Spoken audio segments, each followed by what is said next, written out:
It began in 1972 with a simple idea, a level playing field in the computer industry where the success and growth of companies are based solely on the ingenuity of their products. This would be the key to much needed innovation. The storage product we offered was the size of a refrigerator.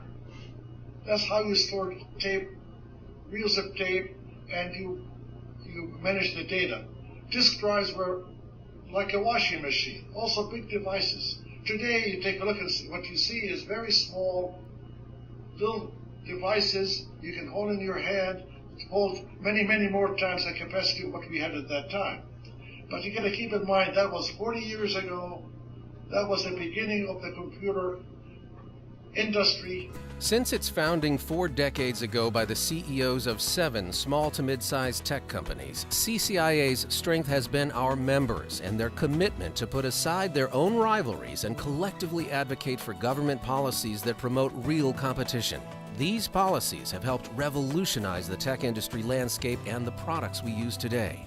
We were having problems with IBM, a lot of because we had a serious competitor to their IMS. Now, as we became somewhat successful as a group, IBM started to do some anti-competitive activity to make it difficult for us to connect our products to their equipment. That was when we said, hey, let's get together and talk about this. So we got together, several of us from these different companies, and we decided that the thing to do is to form an organization that will have a stronger voice in dealing with IBM and also with the Justice Department. And that's what we did. So at the beginning, what we established was a Computer Industry Association. That was the company which was established at that time. And as I remember, a few years later, we added the communications type companies to the computer company, so it became Computer and Communication Industry Association. The founders recruited Dan McGurk as the association's first president, and he soon brought aboard Jack Biddle to lead CCIA as it moved from its initial location in California to new offices in the nation's capital. Biddle led CCIA from 1975 until his death in 1991. Son Jack Biddle III said his dad seized the opportunity to fight trends and practices that were hampering growth. Dan told my dad the story of how these entrepreneurs who had better, faster, cheaper products weren't getting a fair shake in the market. My father hated bullies. These were incredibly smart people.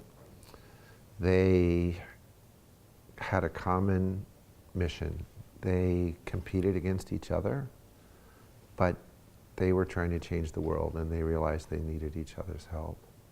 One pointed sign of just how important CCIA's member base had become for the industry came in a wry observation by Bob Brueck as he and other tech CEOs flew to a CCIA retreat in the mid-1970s. They chartered a plane, so we all got to go there, and from Washington, I guess, over there. And halfway over, somebody says, oh crap, if this plane went down, here's the emerging part of this industry. Oh gosh. The CEOs of probably over a dozen companies.